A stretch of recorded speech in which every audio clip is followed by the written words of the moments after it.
Change into passive voice. आज हम सीखेंगे कि किसी भी सेंटेंस को पैसिव वॉइस में कैसे चेंज करते हैं।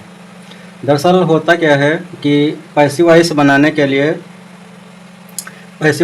के लिए जो कर्ता होता है उसको हम कर्म में चेंज कर देते हैं, और जो कर्म होता है उसको हम कर्ता बना लेते हैं।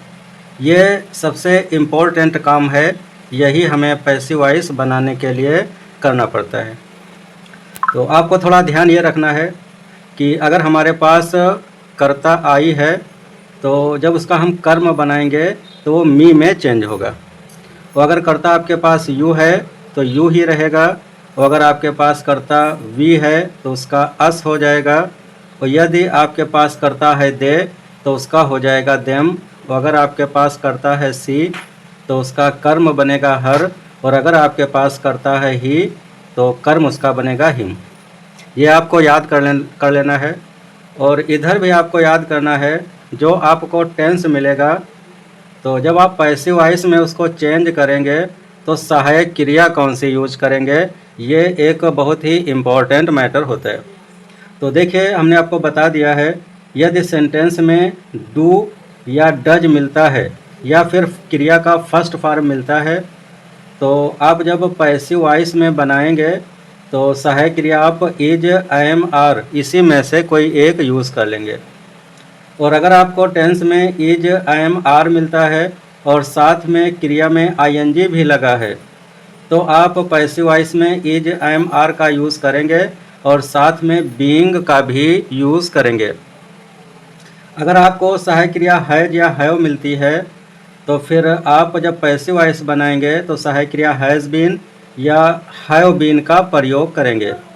और अगर आपको टेंस में डिड या फिर क्रिया का सेकेंड फॉर्म मिलता है तो फिर आप पैसिव वॉइस में वाज या वेयर का प्रयोग करेंगे।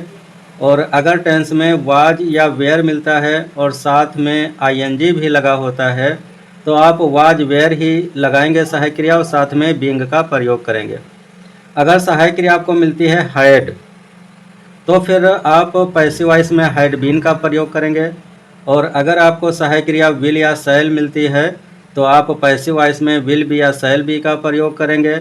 और अगर आपको टेंस में विल हैव या शैल हैव सहायक क्रिया प्राप्त होती है तो फिर आप पैसिव वॉइस में विल हैव बीन या शैल हैव बीन का प्रयोग करेंगे।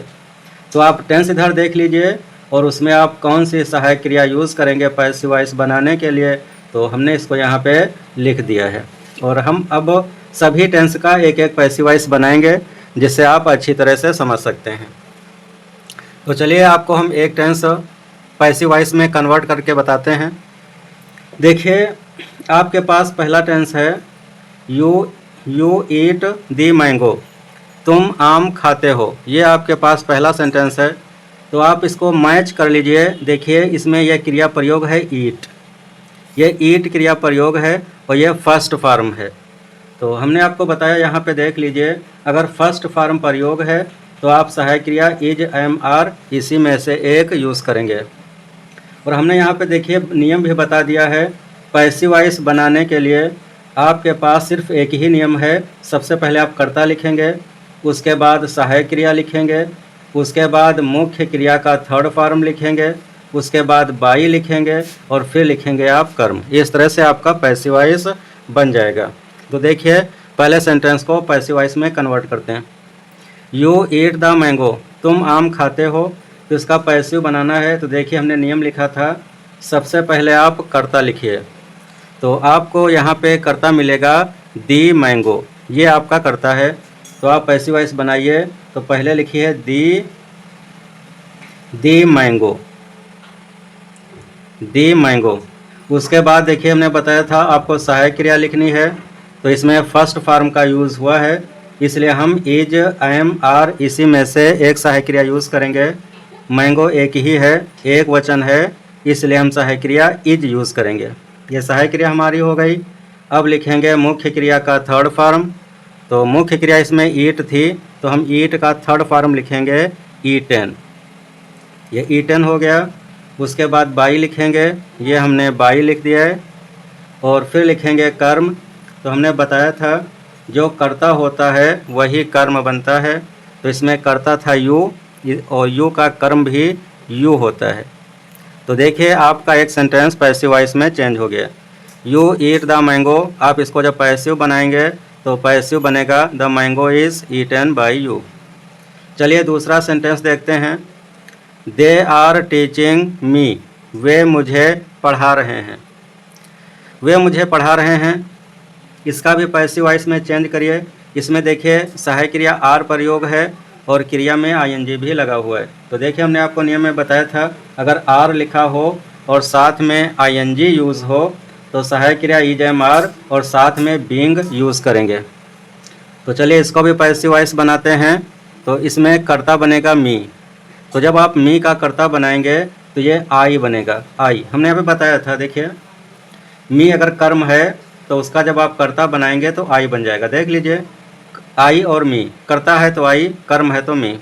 तो हमने मी का कर्ता आई बना लिया है और सहायक क्रिया इज एम आर यूज़ करना है एक और साथ में बीइंग भी लगाना है। तो आई के साथ ये एम यूज़ होता है, इसलिए हम लिखेंगे आई एम और साथ में बीइंग भी यूज़ करना है। तो I am being, I am being कर्ता हो गया, सहायक क्रिया हो गई। अब देखिए नियम है मुख्य क्रिया का थर्ड फॉर्म लिखिए।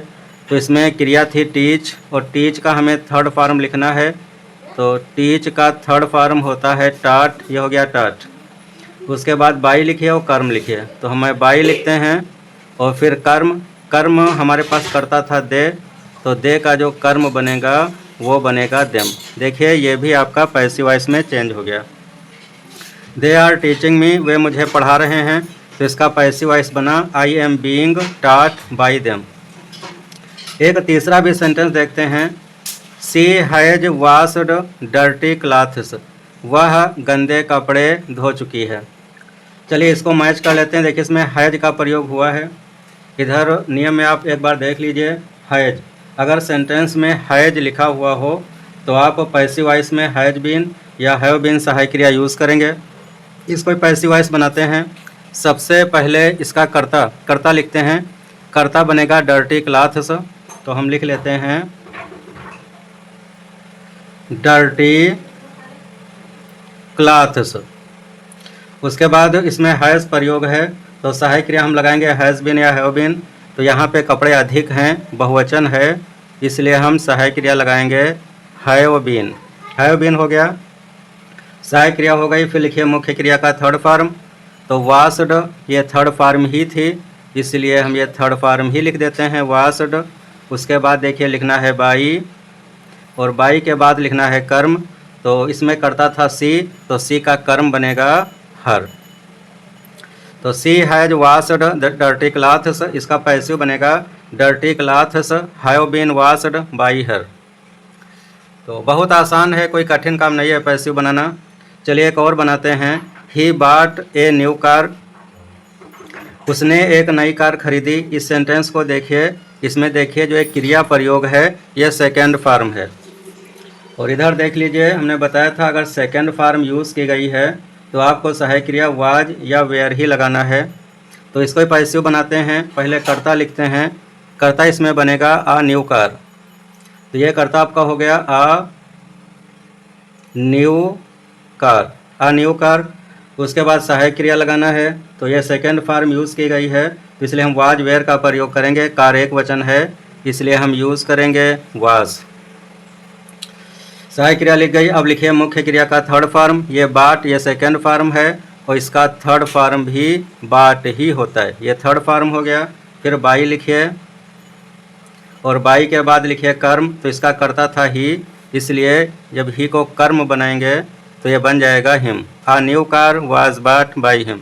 देखिए ये भी पैसिव वॉइस में चेंज हो गया। चलिए अगला सेंटेंस देख लेते हैं।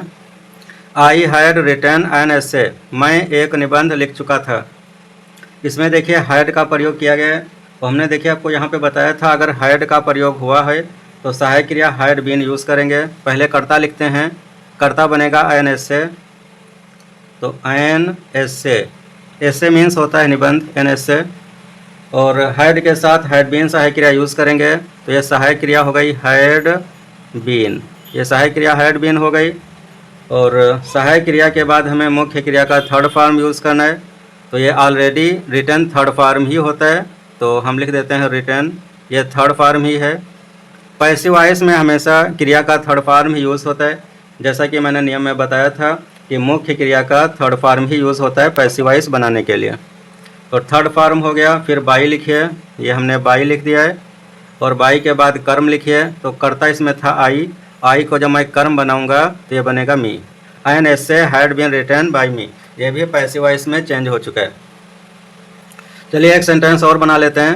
Ram will sell a pen, Ram एक पेन बेचेगा। इसमें देखिए विल का प्रयोग हुआ है, तो देखिए अगर विल या सेल का प्रयोग हुआ हो तो सहायक क्रिया विल भी या सेल भी यूज़ करना है। तो Ram will sell a pen, इसको जब पैसिव बनाएंगे तो पहले कर्ता बनेगा आ पेन, तो हम कर्ता लिख लेते हैं आ पेन।